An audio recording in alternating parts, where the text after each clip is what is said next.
lot of the work that I'm doing as a horse trainer is also because the personal is political, like the statement that I think we're going to keep coming back to within this podcast. Because the personal is political, I see the relationships between not only horses and humans, but horses and humans and systems of power within the human world. Like so many training paradigms operate as an imposition onto the horse rather than something that is deeply relational, collaborative. Even in like my world of clicker trainers, it is becoming a little, we are questioning like operant conditioning specifically, like as the only thing that is motivating and shapes behavior. Welcome to Horse First with Lockie Phillips, a podcast about paying closer attention to the horse, to the work that we do with horses, and paying attention to what's actually happening in front of us. Not what looks good, not what we've been told looks good, because sometimes we slow down and sometimes we speed up, but we don't pretend. I'm Lockie Phillips. Let's begin. Today we are joined by Canadian horse trainer Remy Burley. Remy specialises in operant conditioning and clicker training for horses and horse people. But this conversation on the pod goes far beyond training mechanics. We discuss identity, representation, and the idea that the personal is political, and why so many horse people find themselves navigating questions of belonging alongside questions of horsemanship. We also dive into clicker training itself, a subject that attracts both passionate advocates and passionate critics, and explore where our experiences overlap, where they differ, and what horses might have to teach us if we're willing to look beyond the controversy. Remy, welcome to the pod.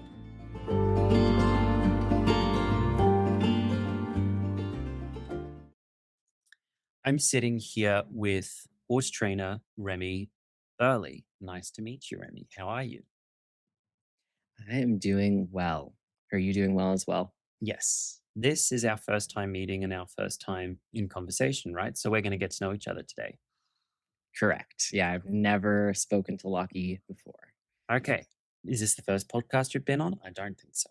No, I've been on 3 other episodes on 2 podcasts. So. Okay, great. And so for those of us who don't know you, who are you on the interwebs and who are you in real life? Yeah, so I mean, first to acknowledge just the place where I'm coming from. Right now, I'm sitting in the basement where I live of my childhood home in what's now known as Ontario, Canada, but it is like the ancestral unceded land of the Anishinaabe, Attawandaron, and Mississauga people, and ensuring that I am acknowledging these people as they existed in the past, but also in the present day is like really important to me and also a part of the work that I'm doing. And outside of the place where I live, I am also, yes, I'm a horse trainer and also a coach. And I'm kind of evolving into like a facilitator as well, on top of those other roles. Um, and really specifically, I don't know if I'm the first hardcore clicker trainer that you've had on the podcast, but I am very deep into what we call pure positive reinforcement. So personally, I'm rarely using pressure. I'm certainly not anti pressure, but I am very consistently using food rewards as my like primary motivator and shaper in training. Cool. And what's your Instagram account for those who don't know? Yeah, so my business is called Reflective Equine, and so my Instagram account is Reflective Equine, but there's an underscore between the R and the E. Mm-hmm. And so you got in touch with me and volunteered to be a guest on this podcast.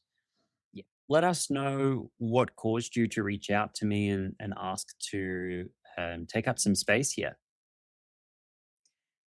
Yeah, I have been a listener and a fan of the Emotional Horsemanship podcast, which is now the Horse First podcast, um, for I think a couple of years now, and I love the podcast format, uh, just both as listening to people's conversations, but also to participate in because I am a really conversational person. I love talking with people about things and especially about my favorite thing in the world, which is horses, or my favorite, not thing, my favorite beings in the world, horses. So that's what motivated me to reach out because I feel like you and your work, even though it exists in like a different kind of application than mine, from what I understand, it's still like very aligned with who I am and who I want to be, and also the people that I'm talking to through my own business. So that's why I reached out. Awesome. And we shared a little bit about that. And do you remember what my response to you initially was? Because I didn't say yes initially. And Hmm. in your own words, based on your remembrance of our correspondence, why did I didn't say no, I just said these are my reservations and this is the Hmm. reason for my reservations. What were they? Yeah, you had said that you were, as in your words, reserved about bringing me on because you had not yet hosted a man on the podcast or platformed a man. Um, I do Other remember than your myself, episode. of course, that has to be Oh, said. well, Other than yeah, okay. myself, right? So in terms uh, of guests, yeah, I've never had yeah. another man on the podcast before. Mm. Mhm. Yeah, and I remember you had Marika Layla. Um, I believe they're non-binary, correct? I'm not actually sure how Marika identifies. That's the question I should ask. Okay. But Marika is a friend of mine in the south of France who runs a non-profit organization and rescue, and she's also a one of the world's most experienced shibari practitioners, and Yeah, that's cool. she's deep into a queer identity and the queer community, and yeah, she's one of us. Yes, yes. Um, so I remember that podcast as well, and that was one of my favorites, because of what you two had discussed, about specifically patriarchy Mhm. within the training space, and I am absolutely one to discuss those things as well. Okay, so I said I'm reserved because I've never had a man on the podcast before, and I wanted to have a moment to reflect upon what that would mean for my work, for this platform, such as it is. You know, it's a very small Mhm, platform, but I'm very grateful for it, and for everyone who listens. And I have to think about what direction that would take me in because I've said this before and it's worth repeating that I'm aware I have two pieces of privilege that I didn't earn through merit. One is that I'm white, and unfortunately, we live in a world where being white is a privilege. That is something I don't like, and I would like to tear that down, but I can't. And the second piece of privilege that I have that I didn't earn is the fact that I am male presenting, male, cis male identifying. mhm, Now, my joke, my bit, which is a little bit in the aspect of self humiliation, but I'll go there. mhm, My bit is that if I was straight, I would already have that indoor arena that I wish I had. hmm, But that's my joke. And that's a bit where I kind of nod to the fact that I've got these two pieces of privilege and then this other aspect of my identity that by the world at large is not considered a privilege. I personally consider it an enormous privilege and an enormous advantage in my work. But the world at large, in a mainstream sense, the sum total of mhm. everyone's opinions would probably not agree with me. And so I shared that with you and I invited or solicited your reflections on that, reflective equine. I said, well, what do you think? Yeah.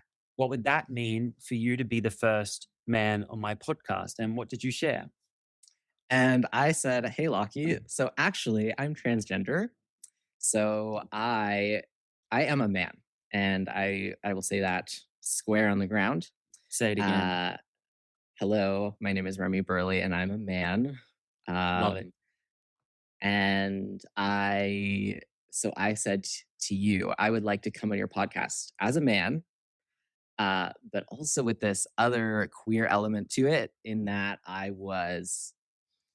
there's like there's a toss up in the community about like how I go about saying this, because some people would prefer to say like they were not, let's say, born a girl, or but especially like when X person was a girl.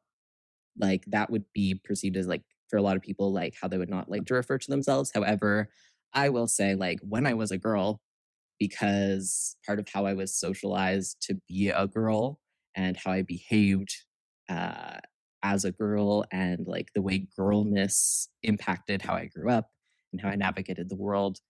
Um, so, yes, I was trans the whole time, but when I was performing girlness, I'm fine saying that. So, like, for me, I would be okay with saying, like, yes, I was raised as a girl, I was born a girl, and I did perform and participate in girlness up until I was actually outed when I was, and do not quote me on like years or ages, because time is a social construct and I can't keep it straight. So I think I was about 16 when I was actually outed as Damn. a trans man. Um, yeah, I was outed to, I came out to the barn. I kind of came out to select people at work. And one very well meaning adult at this workplace thought he would be very supportive of me and change my name in the system at the McDonald's I was working at, not asking me first. And also, my parents got my work emails because I was only about 16, like telling me when I was working. And this happened like a day before I had three separate Easter dinners. And I'm like, okay, I just got to keep this denial, keep the secret in the closet, because I can't do this for the three Easter dinners. But after that, I came out to literally everybody, like my parents, school, everything. So yeah, I was outed when I was 16, which, I mean, reflecting on that, I'm like, thank God that I am in a very safe and accepting place. Like I can be very thankful for that. Um, so I was physically safe, psychologically a little messed up from that, because it was a lot to happen all at once and also outside of my control. Uh, Right. but there is this like big long story that exists outside of maleness that is also part of my story. So Mm. I'm joining you as a man, but like a man with an even more complex experience of manness. Which is exactly why I said yes Mhm, to having you here. Not only because I'm really interested to discuss horses, and to the listeners, I promise this is going to have a lot to do with horses mhm. very, very quickly. Everyone's going, what does this have to do with horses, Lockie? I promise you, we're about to get into horses in a way that people are going to say, please stop. We get it. We get it. It's enough. It's enough. But sidebar, my first job was McDonald's as well. Were you out front or out back? Oh, I was out back. I was in the kitchen. Me too. The polishing. This is going on. God, hang on. I'm about to tell on myself. This is going on 20 years ago for me. Mhm, More than 21 years ago was my first job mhm, at McDonald's, working for $6.50 an hour. mhm. Um, Close shift, Saturday night, 7 p.m. till Oh. 2 a.m. Two people working the kitchen. Mhm, And the two people who worked well, there'd be three or four in the kitchen, but from 9 p.m., there'd be two in the kitchen on a Saturday night at rush hour. One would be doing the food, one would be doing the washing up out back. mhm, And I always begged and pleaded to do the food, because washing up was just like purgatory. You were there for 5 hours just washing everything in the damn store. mhm, And mhm, their policy was girls out front, boys out back. And I knew some of those girls who worked out front because I went to high school with them. They were Mhm. drips. And I thought I could do such a much better job. I'm a trained damn stage actor and dancer. I could be out there doing a song and dance for these people. I could be moving product off the shelf. And these girls are just there. Like, it just, the sexism policy of it really bugged me at the time. And then I got really busy and I couldn't keep working there. And next thing, in Switzerland, long story long, but Yeah. yeah, you were out back. Yeah, Interesting. so I had no, but I had to specifically they had assumed that I would be working out front, and I said, "No, no, no, I would please like to work in the back during the interview," and they were, Mm, like, respectful of that. So, they did have this assumed that girls are gonna work in the front, boys are gonna work in the back. However, there was flexibility where nice. as long as you, like, mentioned that when you were doing the interview, they let me be in the back. There was no flexibility at my store and there was no room Mhm. to request. It was just that's where you were. Yeah. And I don't know about Mhm. the ethics of a 16-year-old working at 1:30 in the morning doing the washing up. But Oh, what can I say? unethical. Totally unethical for $6 an hour, but it paid for my movie dates with my cousin and my friends. But Yeah. so you and I are both in the queer community, and using the word queer is just a catch-all term that's an alternate to using LGBTQIA plus, for example. But queer is a broad term that some people will identify specifically to that term. But this is just a broad term to discuss our community in a colloquial way. Your pronouns are he, him, and you identify as a man, and you are Correct. scientifically a man.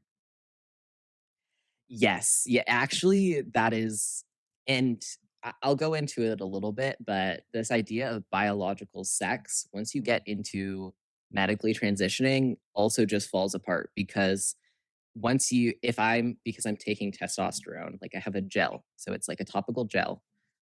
I am now simultaneously both male and female biologically because the way that testosterone has impacted my body, like weight distribution is now more male and like hormonally I'm male, but then there's also like different things that don't change. And so it's really breaking this binary idea of what a man or a male body and a female body is, because it would be untrue for me to say like I'm biologically female because that's not biologically how my body exists anymore. And it is a little confusing when I go to like the emergency room and they have a little checkbox and I'm like, I don't know which one to pick Mm, because I don't know what thing I'm coming in for could impact what. mhm. So I am simultaneously both biologically And and to none of representation, them. and to none of them. Yes. Yeah. Mm. Representation really matters. It Mhm. really, really matters. So I want to, before we go any further, I want to thank you for soliciting some space on this podcast and for being willing and available and open to claiming your identity in a public setting, which puts you potentially at risk. It just does in this day and Yeah. age. We can't speak around that. We have to speak to that. That can put you potentially at risk.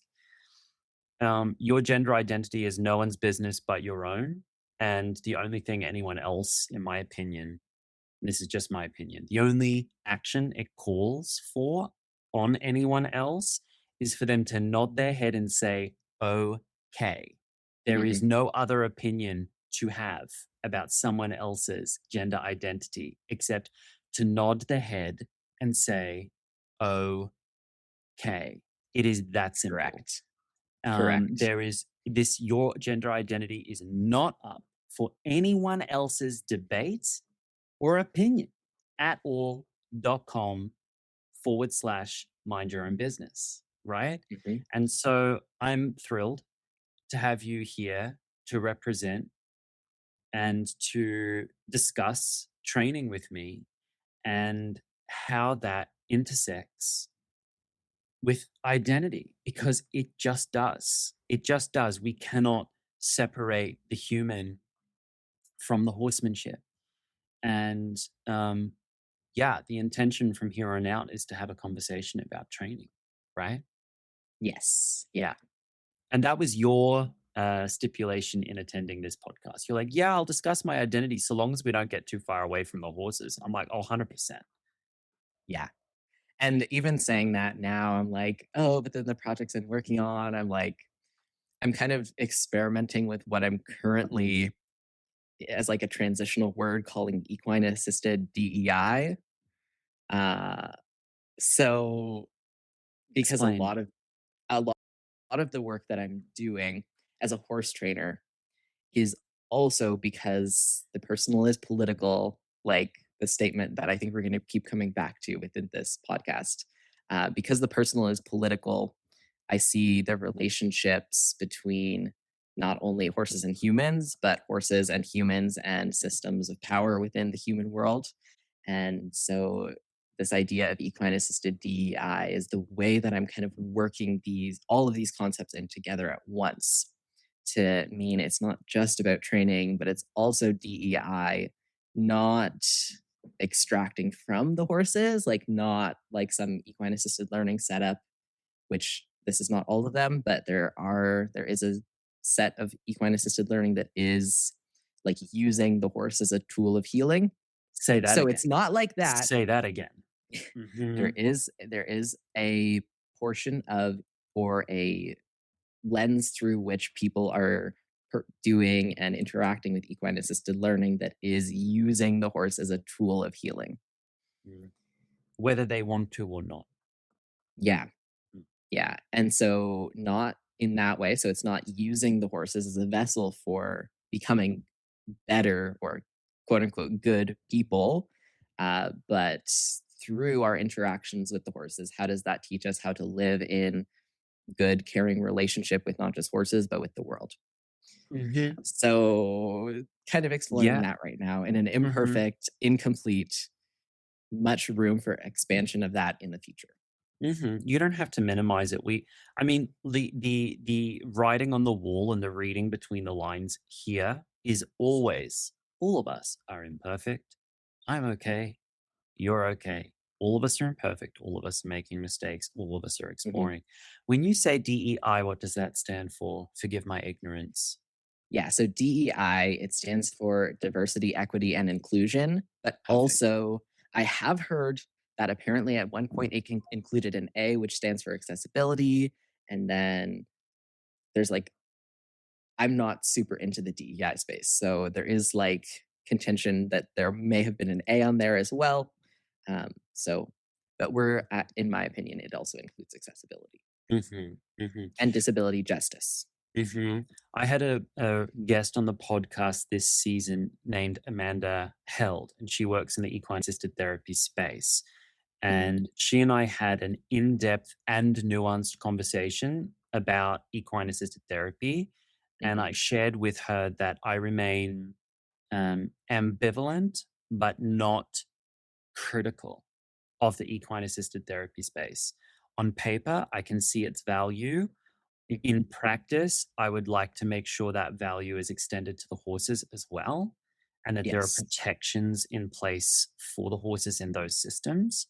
And I think my concern is centered around many subjects. The primary subject of my concern of the equine assisted therapy space is that sometimes people step into equine assisted therapy believing or expecting it to be ethical washing their hands clean, that because I'm using horses for therapy, I'm kind of off the hook in regards to accountability, because that there's something fundamentally inbuilt that's ethically superior in the equine assisted therapy space, that, oh, well, I don't ride them, I don't use them for training, I don't do that.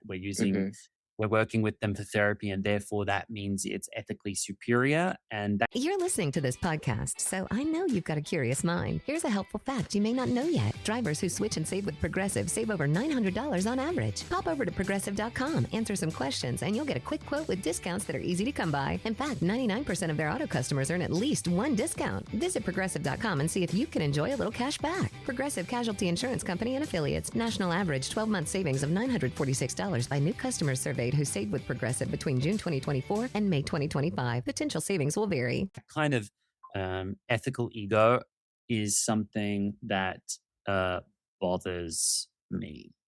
That bothers me because I don't think there's an automatic correlation between the therapy space and horses Mhm. necessarily being taken care of better. It can be, Mhm. it Yeah. certainly can be.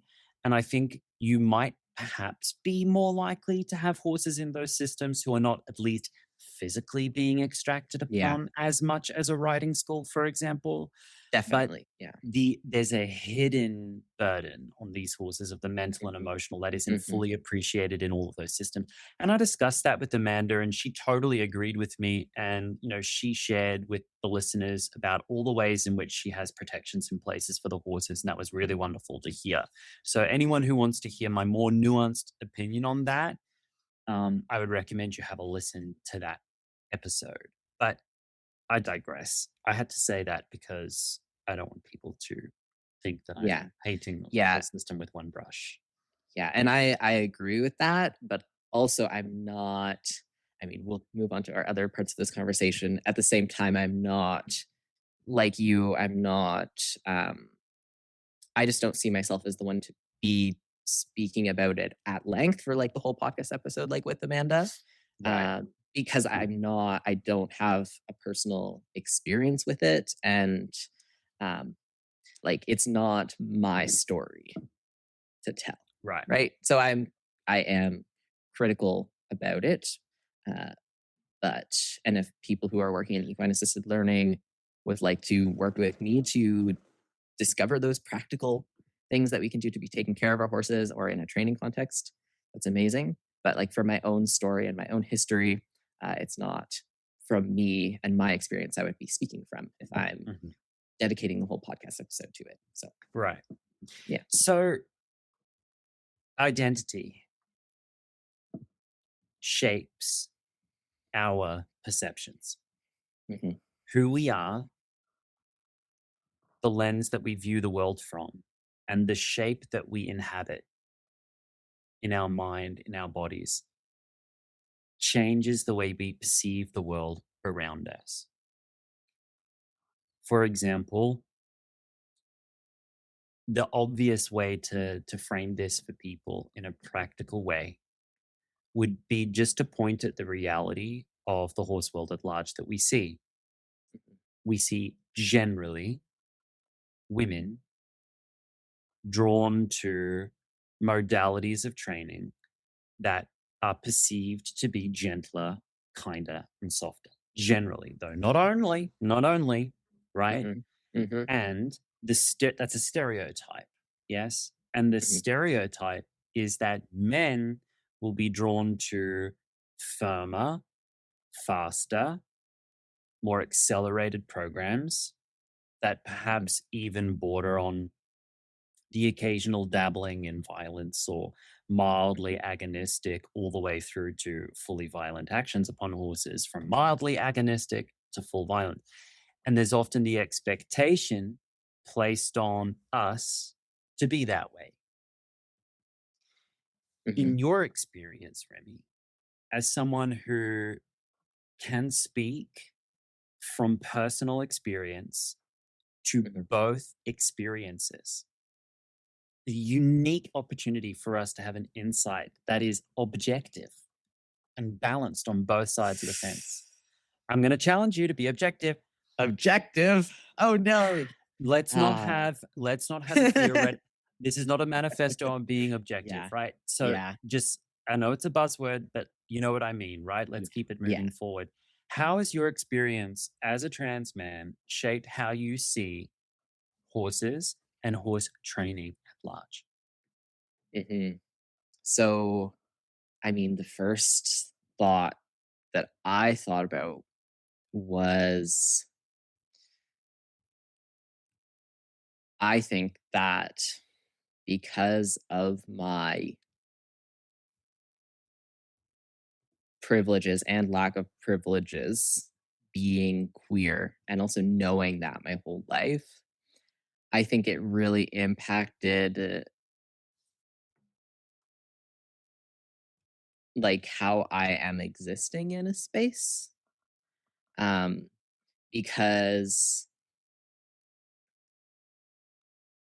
I think I've always had to be really careful about like how much of myself I am in horse barns. Um, Whoa. so Sorry. Pause. You said that bit fast and you said the preamble slow. mhm, I'd like to have the preamble fast and that bit slow. So that's really okay, landing for people. Say, okay. please repeat that last sentence again because I think that's not fully appreciated. Go ahead.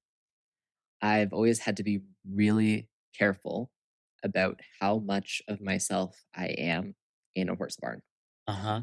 And that's particularly the purview of minorities or people Mhm, who experience transness like yourself.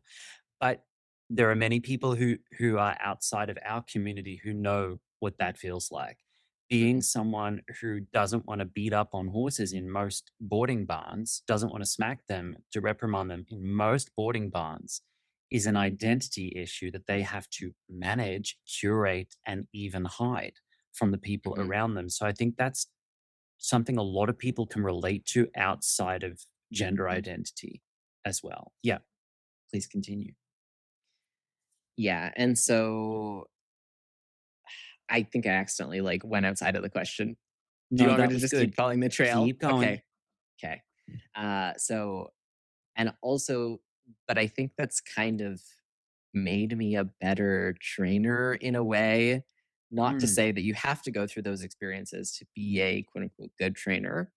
However, because I have become so used to, from like a very young age, like the concept of titration, where I am slowly adding stimuli, criteria, etc., one drop at a time in a in way order that's to like, digestible for the other.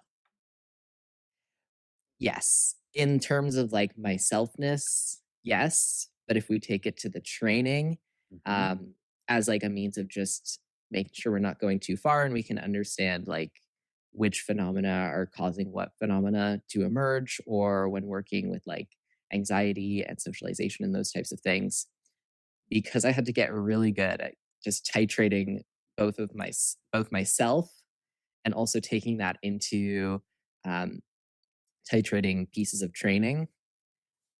I got really good at like just paying attention to everything in the It's space it's beautiful. and It being so aware of myself and others.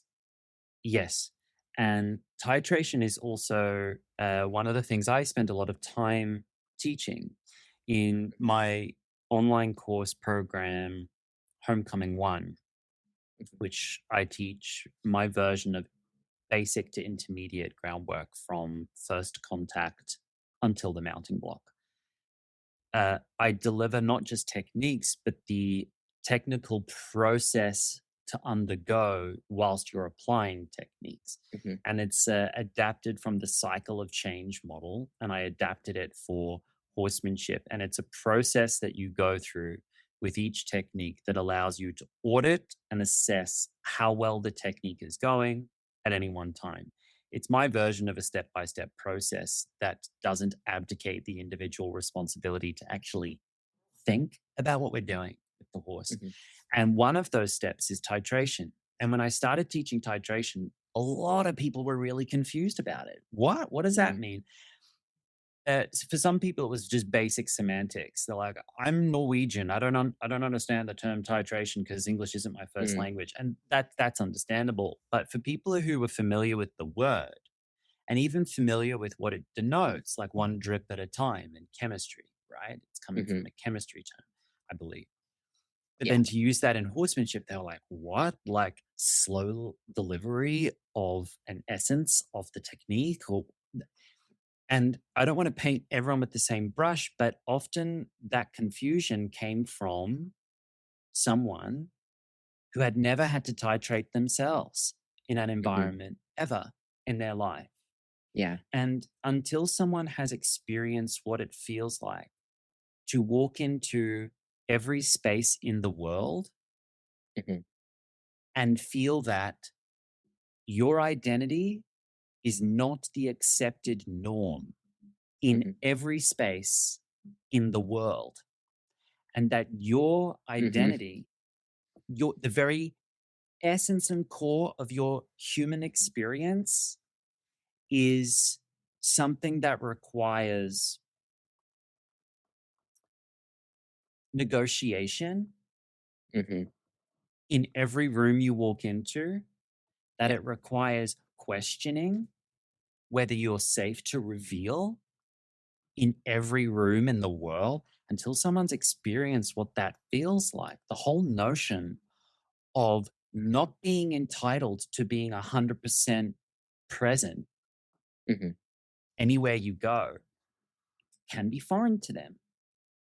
Yeah. And I found that an interesting intersection. I'm not being critical of heteronormativity. I'm just noticing that something about our experience makes the whole notion of slowly delivering information to a horse in a digestible, sequential manner until the full picture is understood and embodied.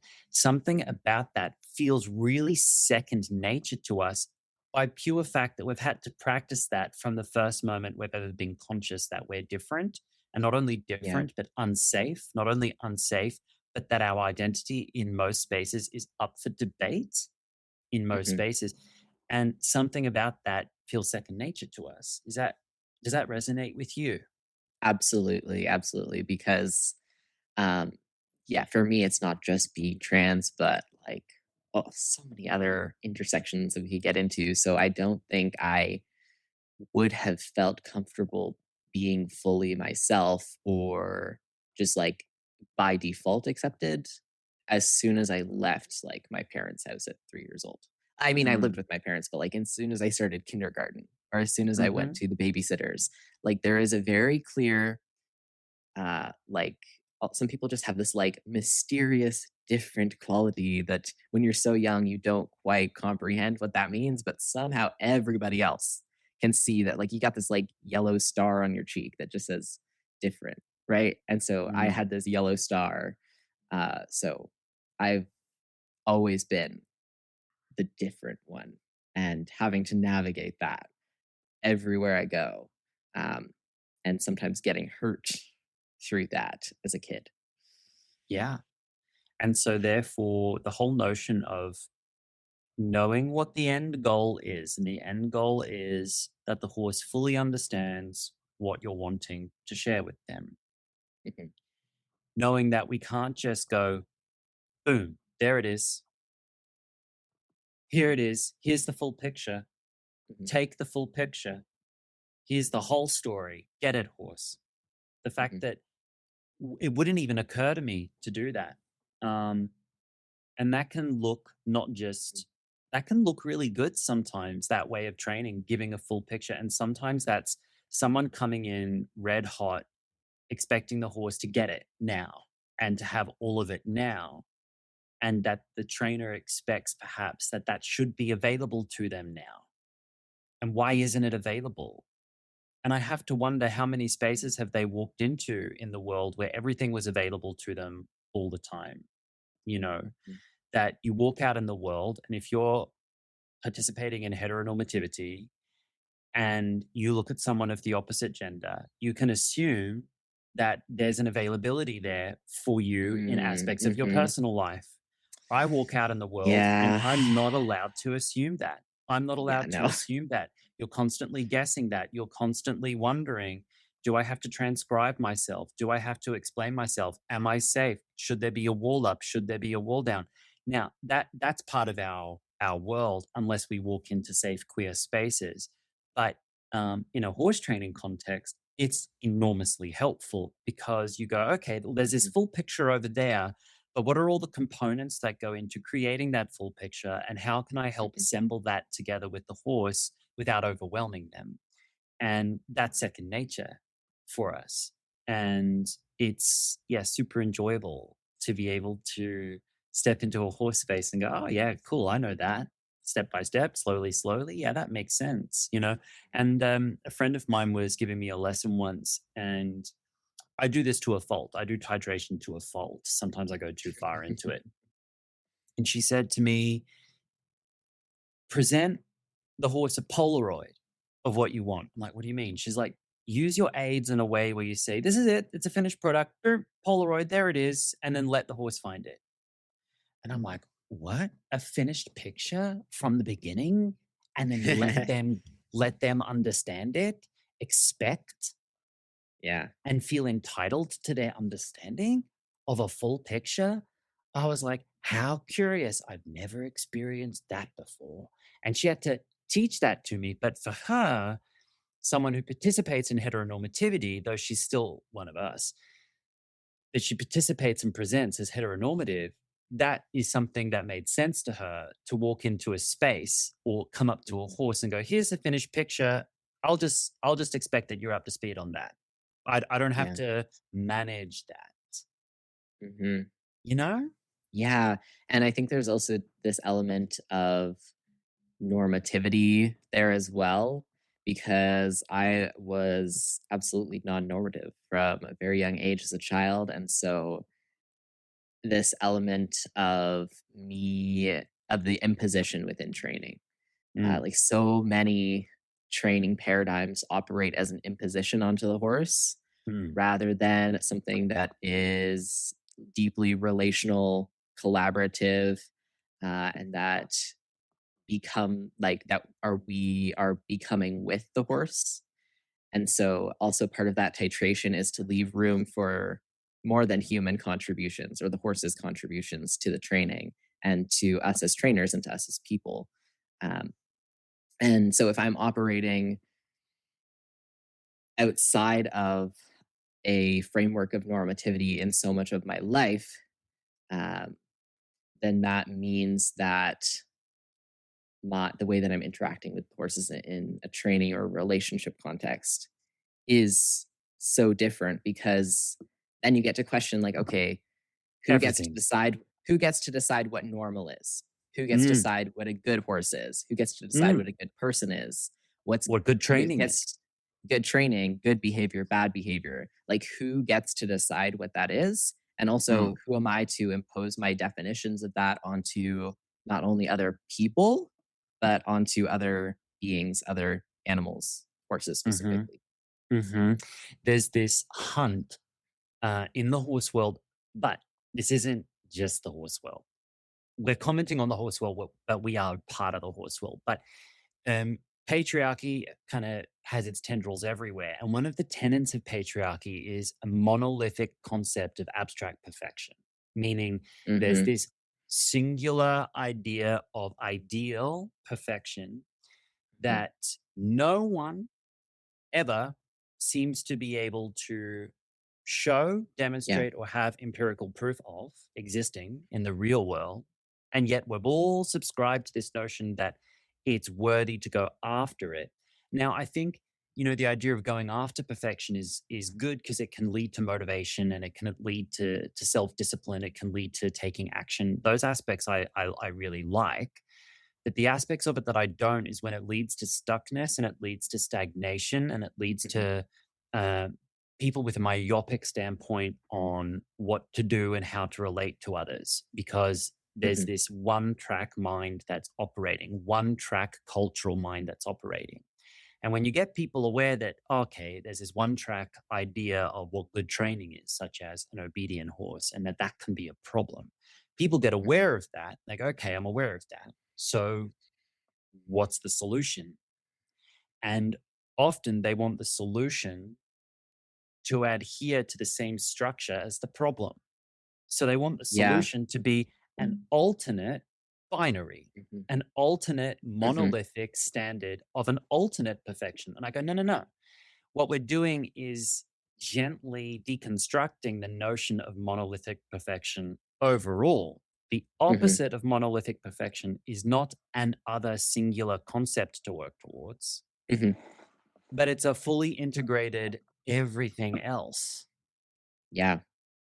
It's the difference between a monocrop pasture, one thing growing in that field, and a wild mountain meadow with thousands of plants growing in the field. That's what we're talking about. That's what we're offering, is that they're in a horse training construct, just like identity. There are thousands of ways for good training to be good training. There are Mhm. thousands of ways for us to construct that with horses. Do you relate to that? Absolutely, yeah. I'm really personally drawn to the idea of what's called post activism, which is examining the ways that our activism itself, through its attempt to subvert the things we're trying to kill, is actually like upholding those things. Hmm. So one of the like key and one of my favorite statements ever by Audre Lorde is the master's tools cannot dismantle the master's house. Ugh. And so in what ways is us trying to just do the opposite of the Yes.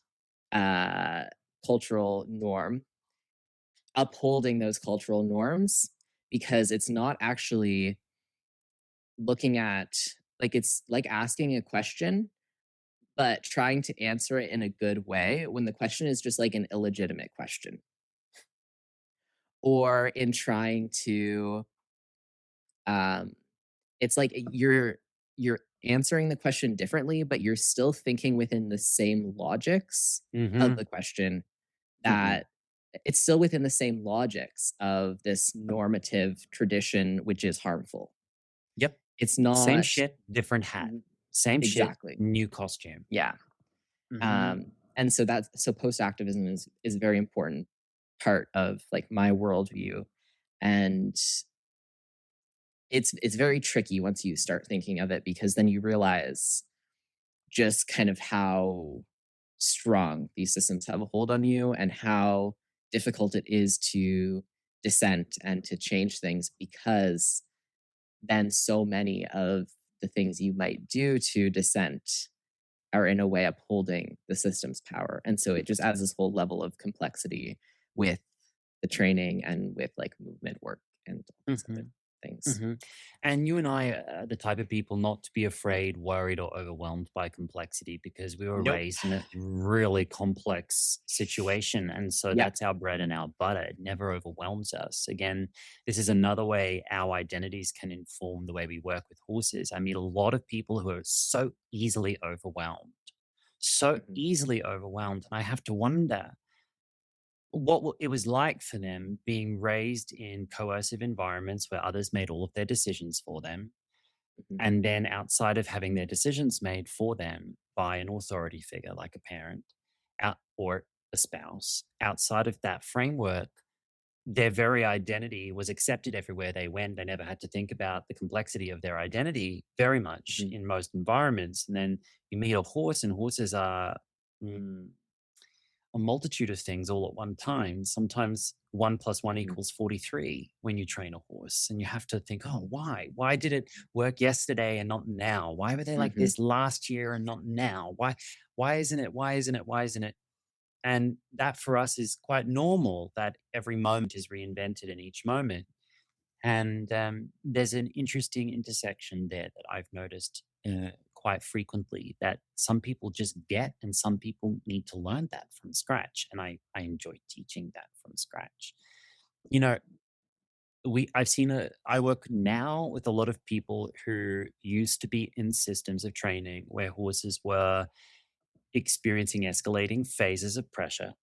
mhm, They identified that that could be a problem outside of an emergent situation, such as an emergency.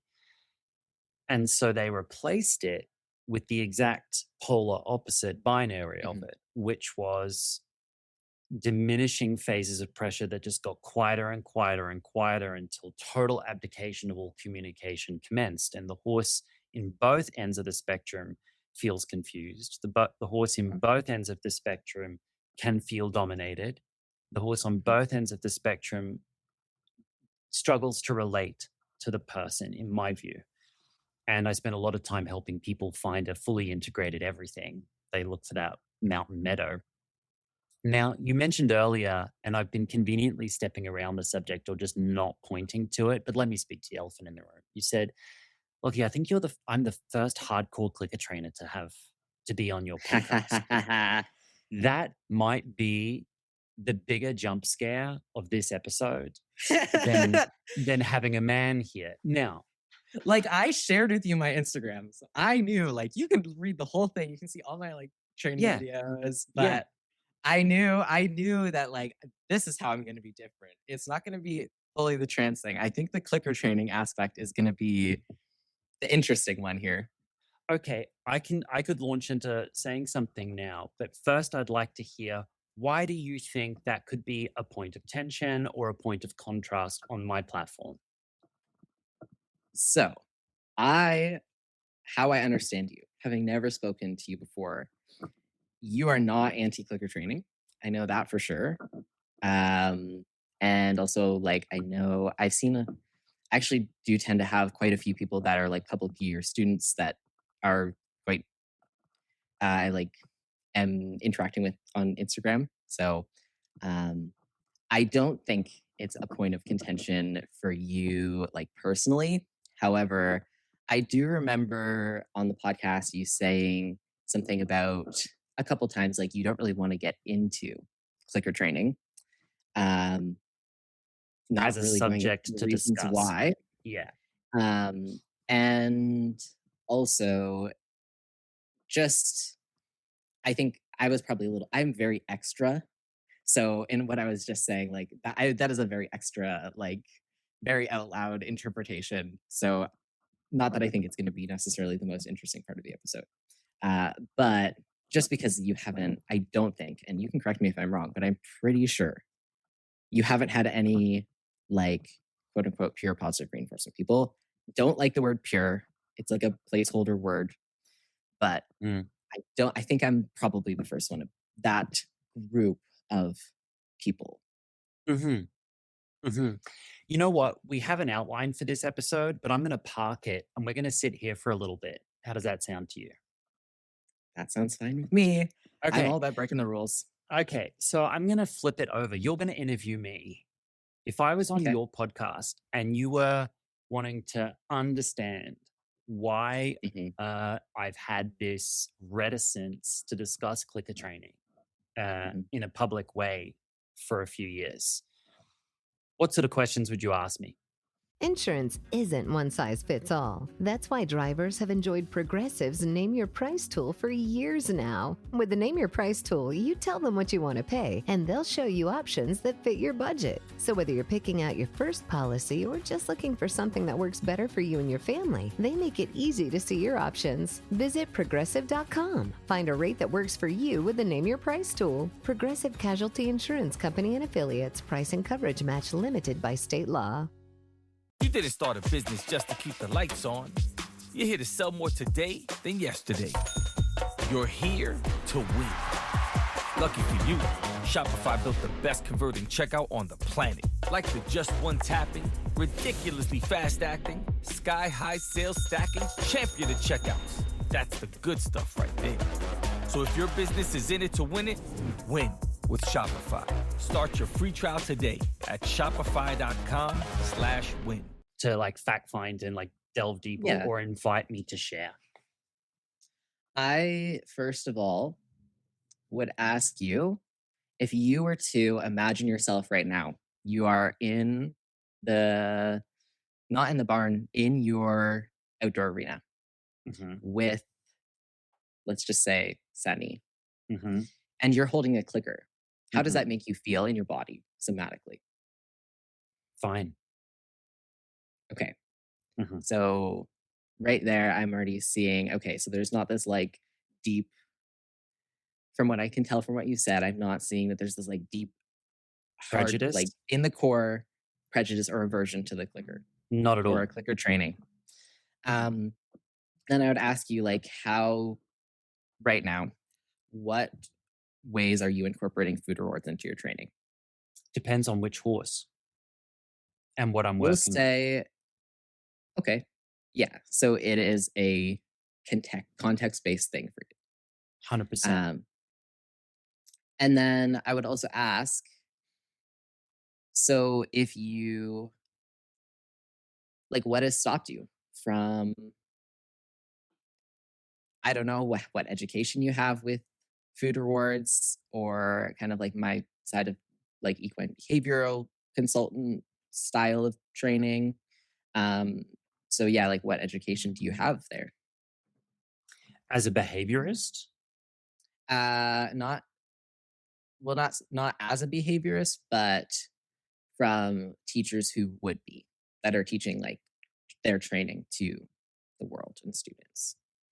are you speaking to have I ever studied with a certified through some sort of governing body, certified equine behaviorist who trains with best practices, operant conditioning protocols? Have I studied with someone of that nature? Yes, yeah. No. Okay. Yeah. And I'm wondering, like, what has stopped you from doing that? Because it hasn't felt like a necessity to me. Okay. Yeah, I will talk about my experience here. Um, but for me, it felt like a necessity.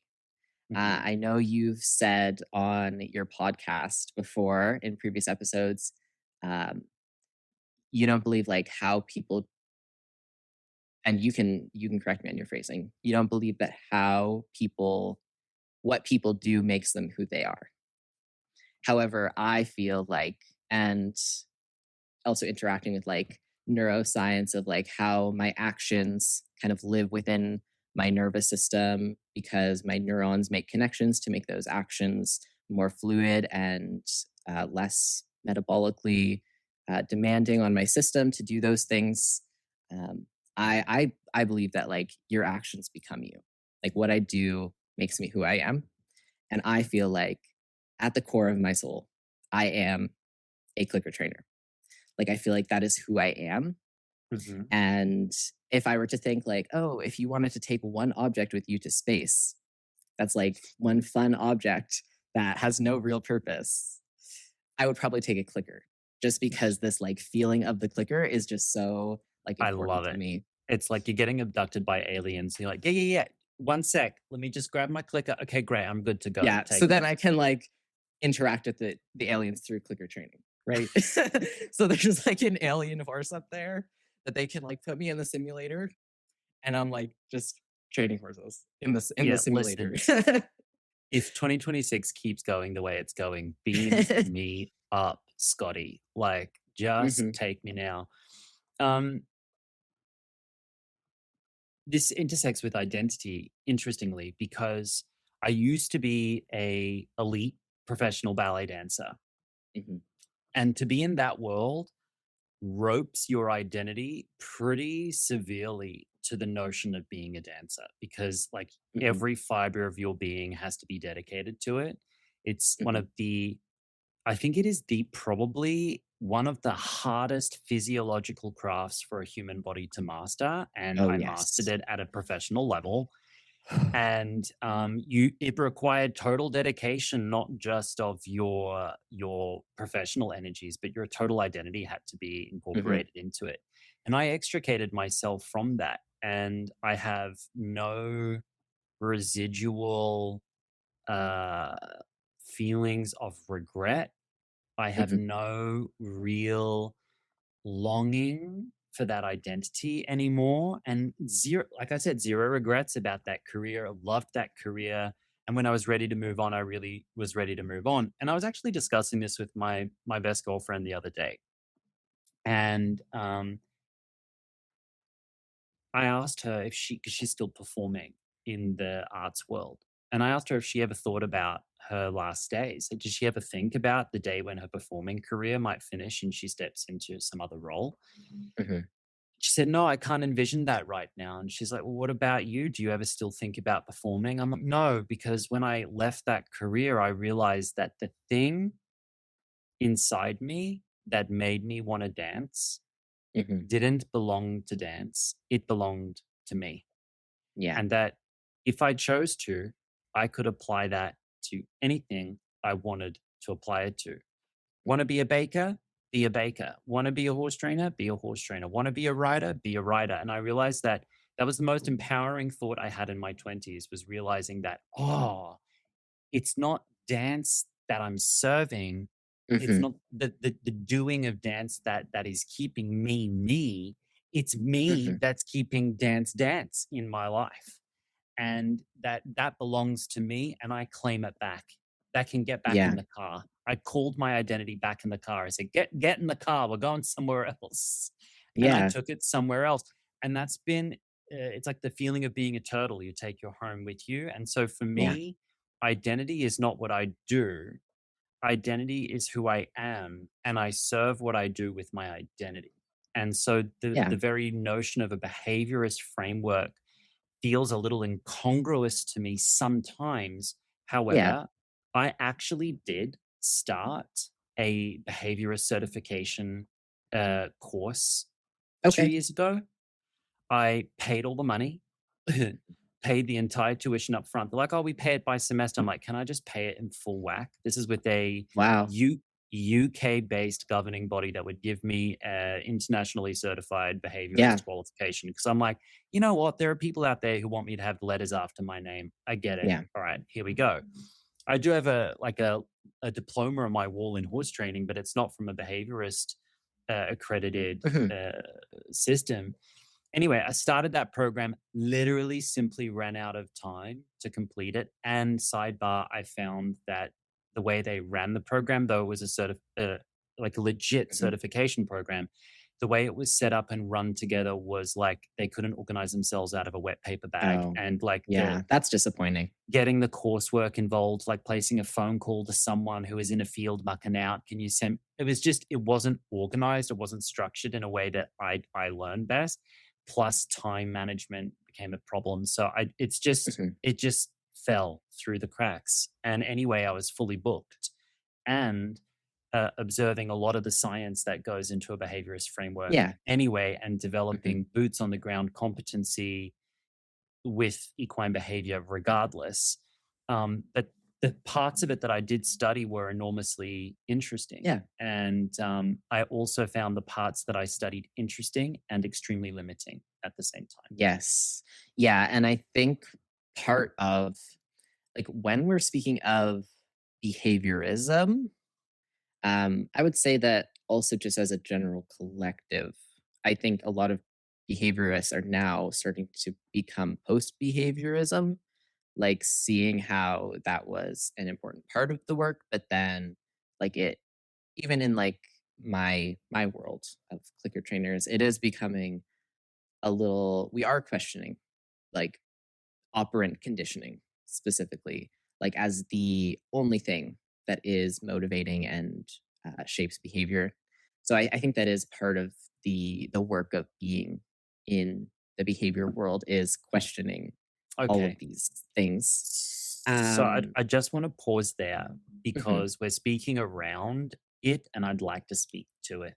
yeah, I've been I, publicly reticent to discuss my stance on clicker training for a couple of years mhm, because a couple of years ago, I wrote a piece for the interwebs. I screamed into the void, as we all do, about the way that I use food in training and the way I find it helpful, and the aspects of it I found problematic and limiting at the same time, alluding to the fact that the operant conditioning science is now over 80 years old. mhm, And the fact that the rest of the scientific community in the world looks at mhm. operant conditioning as like rusty bucket, kind of Oh yeah, slow on the uptake, extremely rudimentary, very, very limiting of a framework. And that between 9 to 13 other scientific learning theories have been extrapolated upon since then. yeah, And that the horse world is kind of presenting operant conditioning as this newfangled thing when it's in fact old rudimentary mhm, science. Plus, the whole notion of positive and negative has an emotional social connotation that is not connected to the original um, researcher's intention of using those words. And I think that's been co opted by people who propose positive reinforcement, they conveniently allow people to believe that positive means better and negative means worse. And that's not what the original research is intended with those words. And I don't see enough people in the clicker training community speaking to that up front. I had a discovery call literally yesterday with a lovely woman who said, "Oh, I use positive reinforcement only." I'm like, "Well, do you ever touch your horse and they move away from that touch?" They say, "Yes, but I don't use pressure." I'm like, "But that's what pressure is. If you touch your horse and they move away from the touch, that is negative reinforcement." Like, "Oh, yeah, but I don't want it to be negative." I'm like, "Oh, you're one of these confused people that's never had a clicker trainer say, 'Oh, by the way, positive really means additive and negative just means subtractive,' according to today's cultural language." Because the original researchers of operant conditioning, initially, when they coined those phrases, kind of Yeah. believed that emotion was a myth and that emotional connotations behind those words held no gravity for them. And that's co opted too often by operant conditioning trainers. And that bothers me because I believe that it misleads people intentionally, and there's financial vested interest in the misleading of those people. And that's part of my contention. And I wrote this piece thinking that I wouldn't be academically hazed, that I wouldn't get attacked, that I wouldn't get email after email after email from that community, absolutely with the most vile vitriol I've ever seen in my life. And Wow. it led to a death threat. And ever since then, Wow. I have to have a comprehensive waiver for all of my clinics that asks people to declare their identity because I've had a death threat against my name. So when I show up in a country like the United States with a high incidence of gun violence and I've Yeah. had a death threat, I have to protect myself. And so it's just craziness, stuff happened because I expressed what I thought was an opinion that spoke to both sides of the issue and didn't play to both sides of the issue, actually clearly delineated what my shape was. And my shape was that I use food reward happily and I have concerns and I see where its limitations are. And when these comments started, because I had friends who were inside Facebook groups filled with clicker trainers with 10,000 people on those groups, and the comments were awful. It was ad hominem Wow. attack on my character. It wasn't even academic discussion. It was ad hominem attack on my character.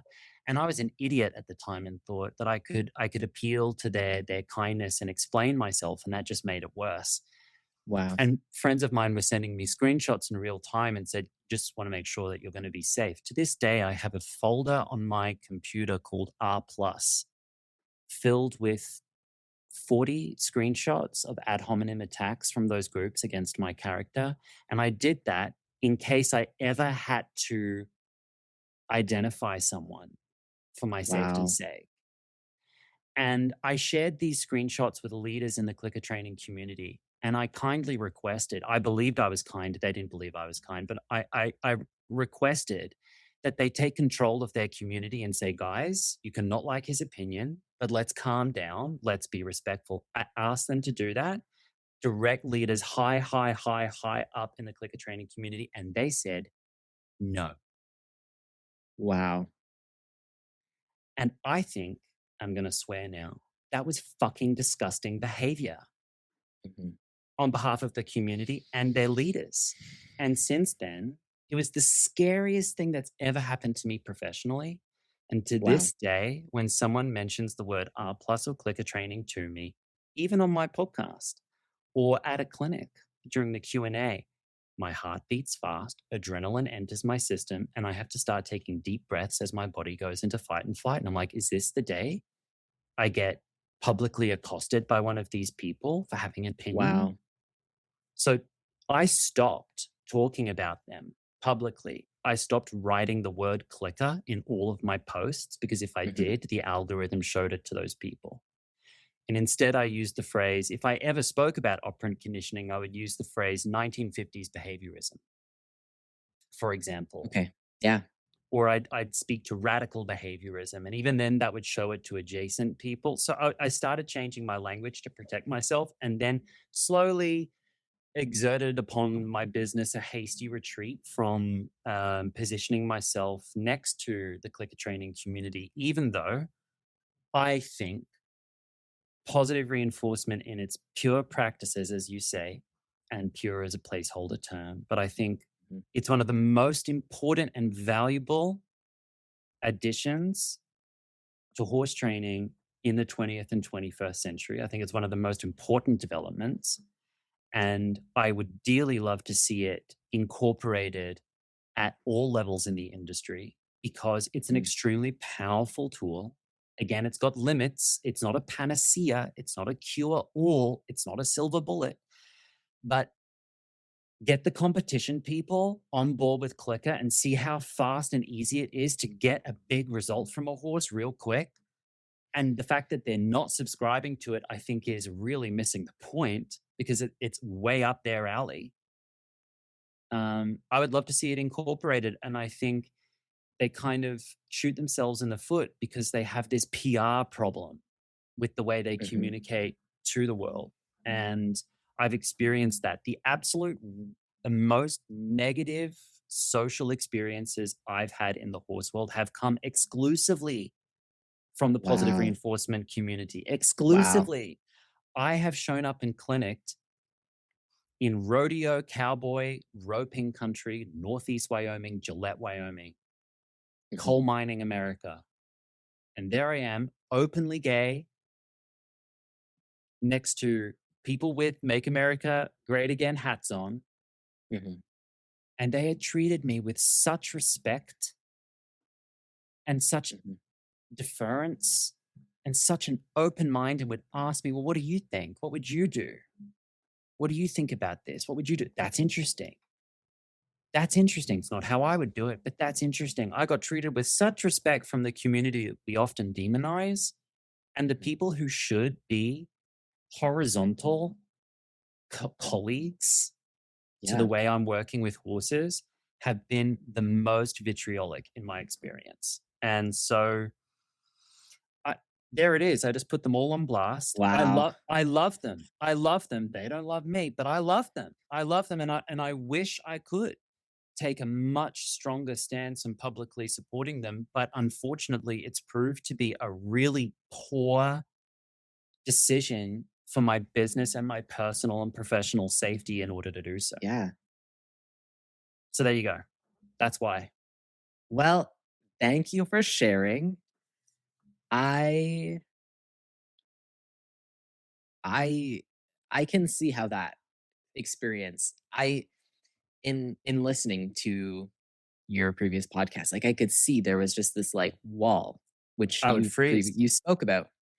about positive reinforcement. Mhm. And so The I same think this the you same way saying that is actually really important. I would never come out as gay in a room full of aggressive homophobes. The same wall Mhm. would come up and I know how to use that wall Yeah. because of my identity, right? Mhm. And so, it's easy for me to put that wall up and just freeze and not speak to it because, practice Yeah. that all my life to protect myself. It's just Yeah. so unfortunate. Wow. That's a really, I mean, really scary. And So scary.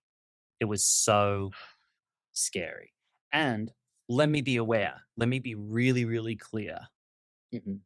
I did not handle it very well Mhm. because I didn't know how to handle it. Mhm. I thought I needed to defend myself, tried defending myself, I made it worse. Yeah. Stopped speaking to it. They accused me of being a malignant narcissist. Um, I didn't handle it very well, and I'm aware that I had a tone issue. That's not new information for me. I was also going through a slightly tricky time in my life too, but and none of that should ever have led to what it led to. you know and if I ever saw any of my students or followers behaving like that on social media, the way I would pull them up so fast and say, what do you think you're doing? You do not get to speak to anyone that way, not Yeah. in my name, not in any cause. And the fact that the leaders in that community didn't just Yeah. let them put me on the public pillory, let them throw the rotten tomatoes like it was a medieval town square. Disgusting. Disgusting. cowardly. Yeah. And it's so unfortunate because I've had this conversation with Kathy Sierra, by the way, who's also Yes. someone who Oh, nodded her head about it because she's like, I don't know. She and I would have for years have discussed, I don't know why we're not better friends with those people because we should be friends with those people. We should be linking arms. They train differently to us, but why aren't we linking arms? Why do they want to own the ethical change in the horse world? Why do they want to be the only ones at the vanguard of that? Why can't they share? Why can't they see points of difference? Why are they so violently positive or additive in their training? yeah. Yeah. Yeah. I mean, I love Kathy. She's one of like my main influences, and I've talked to her for like hundreds of hours in her Zoom calls with her course. That was like a world changing course for me. Mm. Um, and so I think also it's interesting how I've come onto this podcast and I feel like publicly I feel like I am publicly, I look the part of a quote unquote clicker trainer. So, Mhm. like, what made you say yes? Come on, the pod. Because Like, I what? because well, we were here to discuss the intersection of identity and horsemanship, and I think we've done that really nicely. Mhm. And I actually hold zero prejudice towards them. I Yeah, really don't. My reservations are not based on personal prejudices or grudges. My mhm. reservations are literally trauma based, Yeah, based upon the way I've been fucking yeah, yeah, treated, you know? And mhm. so I'm careful. And my initial response to you was actually, reservation. And Yeah, then invited you to have a conversation, and you proved to be someone that I could communicate with. So therefore, yeah, come on the pod, right? yeah, yeah, yeah. I think this is turning out to be a really cool episode. Yeah. Well, a year and a half ago, I got an email from someone who applied to be an intern on my farm, and Mhm, they volunteered the information that they're a clicker trainer, and they didn't, because it was now far enough removed from that incident 2.5 years ago, mhm, that, and I put enough distance between myself and the subject of clicker training that now I was getting contacted by people who didn't have that context anymore. So they mhm, volunteered that they were a clicker trainer, believing that that would not red flag them to me, and that would um, warm me up to be someone that could be of a value or interest, or that they would be associated automatically somehow.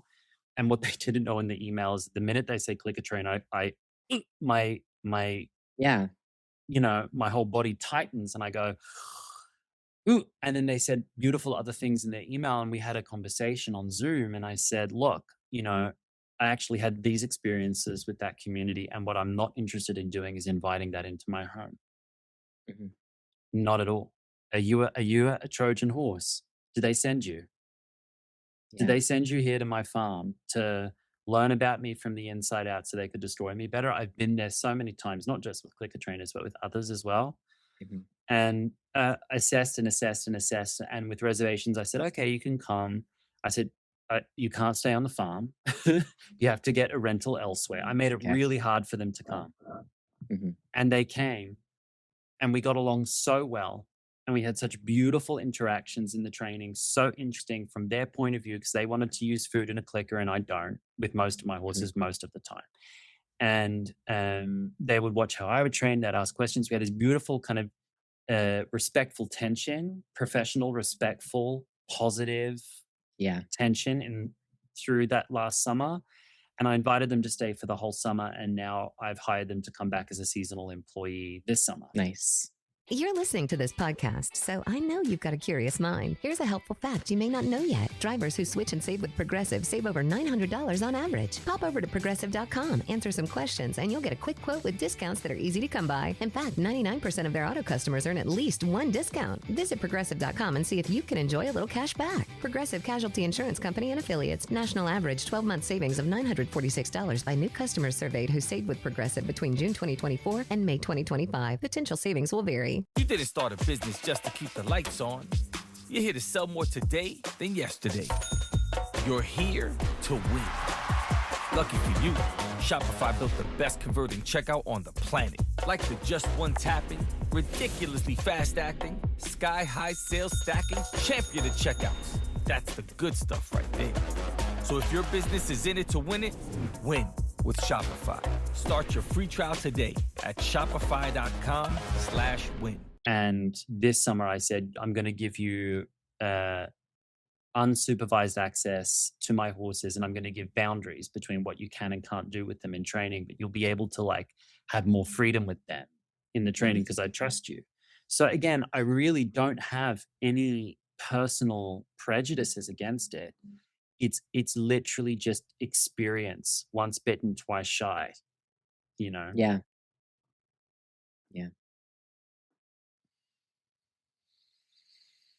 I'm curious, as someone who identifies as a clicker trainer in their core, when you hear me share with you this story, what feelings move through your body?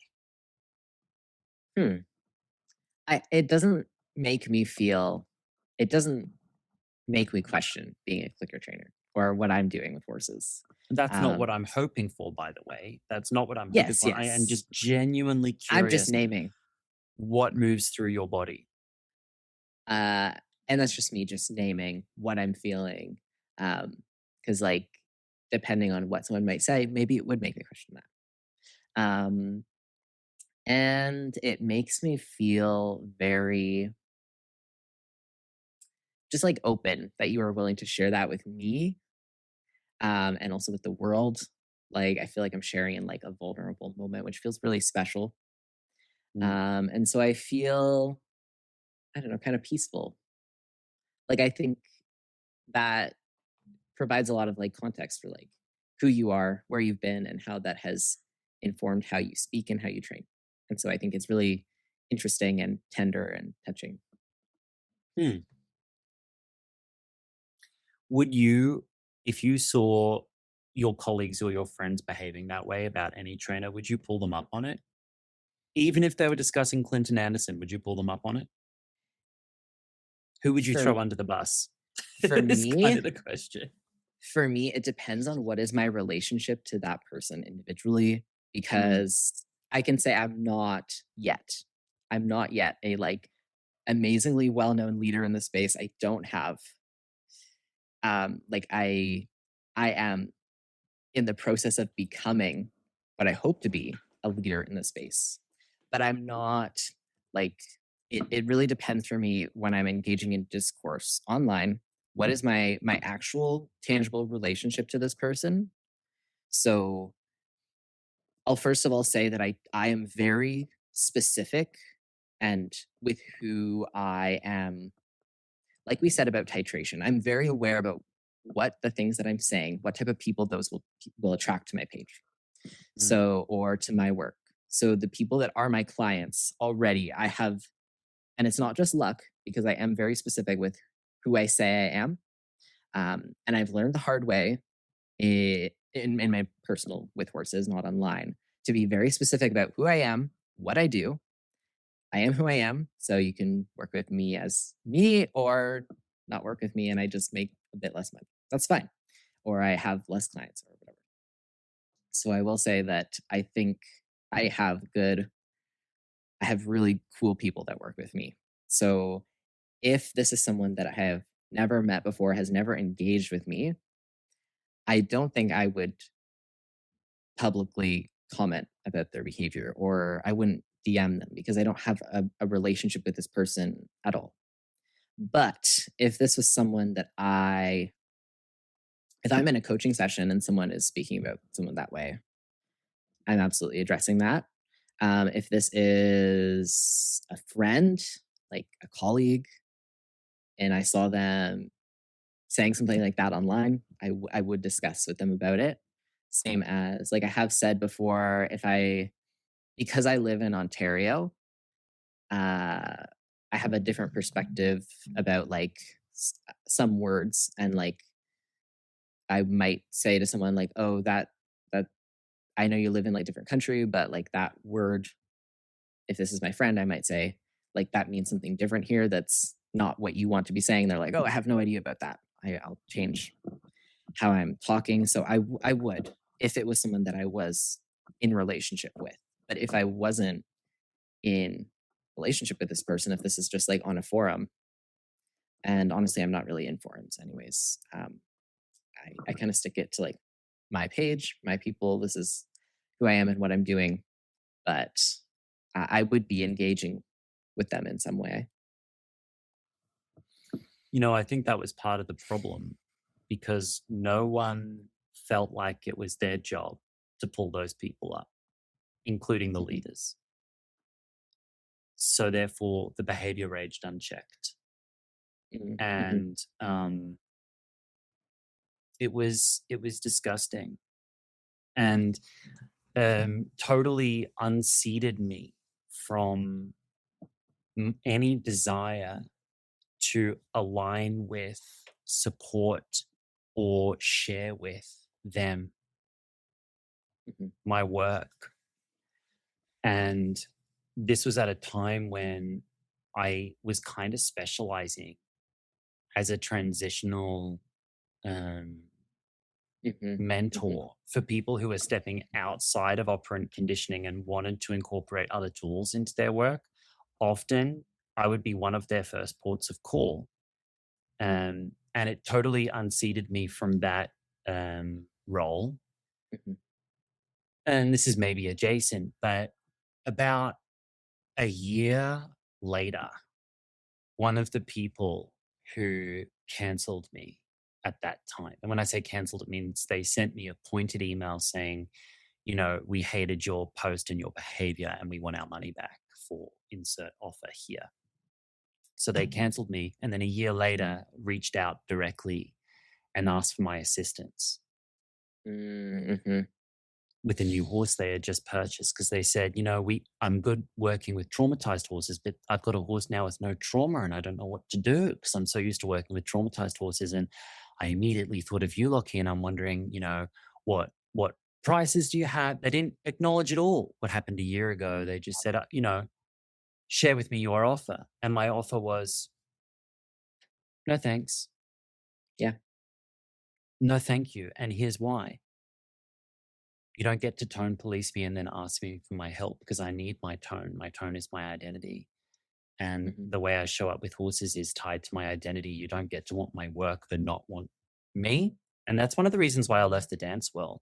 It's one of the reasons I stopped working for other equestrian professionals and became self-employed, because I realized I was being used for what my body could do, but not respected for who I was in my identity. And it was actually like, if I could go back and do it all again, I would do all the same things again, because it was actually a super informative and instructive moment that helped me get really clear about what direction I wanted to go.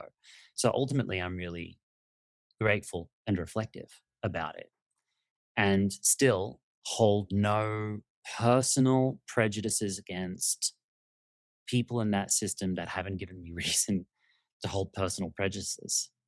And any prejudices or grudges or reservations I hold are based on facts and experience, not on my feelings. Mm-hmm. So, yeah, so happy to have you here to share from your point of view, because as it turns out, you and I have a lot in common when it comes to training a horse. A lot in common. Yep.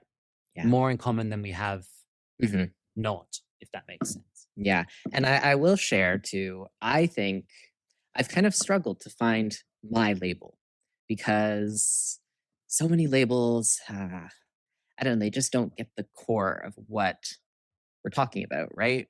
So the one that I think I might have found it is a relationship centered horse trainer, Mhm. because for me, it's not just, that's not saying just my relationship between me and the horse, but also in the behavior sense, the relationships between our antecedents, behaviors, consequences, or between, in the intrinsic and movement science sense, the relationships between affordances and movement outcomes, or the relationships between, like, in all these little titrated interactions, like the relationship between our training setup and behavior, and the horse's herd dynamics and relationships, and how they then come to us and how we interact with that. And also, really key are relationships with land. Land is like a collective of entities, not like some dead husk that we're just living on, but that we are living in relationship with, and like how we relate to this collective that is land, um, and all of these things. So, seeing things as deeply, deeply, deeply relational rather than from this like imposed top down perspective. So it's not me coming into a horse's life and like inserting myself and imposing my ideals onto the horse, but like entering into a relational web, we can say, and participating as a distinct relation with a collection of responsibilities to these other beings which I'm in relationship with, and becoming with them rather than just top down shaping. So it's like this bottom up emergent process rather than one where I'm imposing my human dominant will onto others. Mm, So I think that's my term. I think that's it, but mm, mm. always forever unfolding and changing. So we'll see. I think we all have a responsibility to each other. And I personally feel a responsibility towards people who are not like me. I don't feel responsible for their actions or for what they do to others and to Mhm. horses. But I personally feel responsible because whether I like it or not, they're in the same community I'm in, and that's people who love horses. And sometimes I forget it. Sometimes I forget that they love horses just as much as I do, sometimes even more. Um, and I have to acknowledge that there are people out there who do stuff to horses that I would find extremely troublesome, Mhm. that also in their heart of hearts and in their mind love horses too. And I try to not forget that for too long Yeah. when I'm working and training, because we both know what it feels like to be othered. And though you and I were raised as an other, and so therefore the experience of otherness is familiar to us. And therefore, when we find ourselves being othered, it's like, oh, that's just a Tuesday. Mhm. Okay, normal. Not nice, but okay, we're used to it. I Yeah. think what is really something that we need to be concerned about um, is what happens when people who currently hold dominance find themselves being othered, such as Yeah. sport riders who have always been worshipped. Suddenly, the script flips on them and they're the ethical problem. What that's going to do Mm. to their mind, to their heart, to their business, and how that will impact the way they train and handle horses really concerns me, because they are probably not equipped to be an other like you and I are. They don't Yeah. have the tools. And so um, that's one of the hardest things for me, is remaining open to those people when they Mhm. circle back and be like, help. Not the person who canceled me and asked for help, but the people who Yeah. who Yeah. never ever asked me, but now they find themselves on the other end of the question and they ask for help. That's one of the hardest things for me to stay open to. Mhm. And because it's hard for me, I'm working really hard on my inner work at it. because I can think of no higher use or purpose for our identity experience than to be the first port of call for them, not if but when the cultural script gets flipped on them and the rug gets pulled out from under their feet. We should be their first port of call. Yeah. It's like, oh, suddenly I'm a freak. I've never been a freak before. I've always been in the mainstream. Let me ask the freak how to navigate freakness. Yeah. Oh, yeah. Do you know what I And mean? and that really reminds me, when the Charlotte Desjardins scandal happened, I can say Charlotte Desjardins has never interacted with me at all. So this is actually a really good example for what you were saying. My post, my contribution to that, this is like when my account was pretty new. I had never done something like that before. But my post was that all of these people were calling down, canceling, which I won't get into whether or not I think that was deserved. Because from my perspective, what I was writing about and what I wrote was that, hello, if you are someone whose world has been shattered by what you've seen Charlotte Desjardins do, I want to let you know that there's a whole community of people that are waiting to catch you if you feel like you are falling. And I said, I don't know if I said it in the post, but internally, I was thinking, if Charlotte Desjardins 1 year later were to come to me and ask me, I think I would be willing to have a conversation. And that's the same for anybody that I'm really talking to. There are definitely some people who have directly harmed me. I did get very traumatized by my experiences working in horse barns when I was younger. So there's some people that I would be like, no, nope, not me. No, not me. You had your chance. Yes. Yeah, and you really fucked it up. But there is some people that there is also a large group of people that I'm like, I would be willing to have a conversation with you, so long as you are actually willing to have the conversation. Yeah. Beautiful. I think we'll leave it there, leaving it on open-ended invitation. I want to really thank you for coming on this podcast. It's given us an opportunity to discuss something I've never discussed in a public setting before. Two things I've discussed the clicker training subject before, but not for a long time. So it was nice to have you here and to discuss something that's really close to my heart. So, Remy, thank you for being here. If people want to get in touch with you, how can they get in touch with you to learn about clicker training and what you can help facilitate and work on with them? Yeah, so I will name that I'm doing coaching, but also I'm really putting a lot of time and effort and energy into creating programs with more structure to them. So there will be more information about those programs upcoming. That will be on, I do most of my communication through Instagram. So my account is Reflective Equine with an R. So it's R_ for Reflective Equine. And that's the main way you can get in touch with me. Very Gen Z to run your business off of Instagram. I do have a website, reflectiveequine.ca. But that exists kind of tertiary to Instagram, where that's my day-to-day, where I'm interacting with people. And so that would be the best way to get in touch with me. Super. I love it. And I'll be in Almont in October. Would be great to see you there because I'll be sort of in your neighborhood. So it would be great to see you there.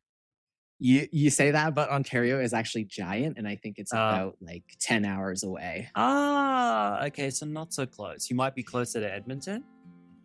Oh, that's even further. That's Alberta is that's a long way away. So I did think about it, but I'll be within driving distance, not flying distance. So it would be cool to try and see you. No pressure.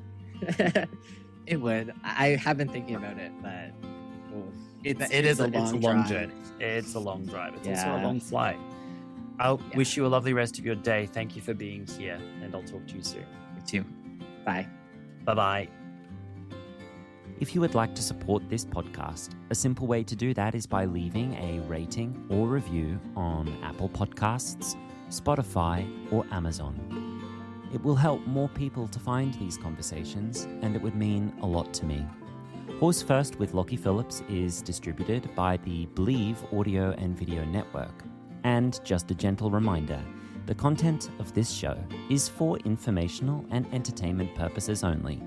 The opinions expressed are those of the host and guests and are not a substitute for professional, veterinary, or medical advice. I'm Lockie Phillips. Thank you for being here.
This is the story of the one who keeps multiple buildings running smoothly day after day.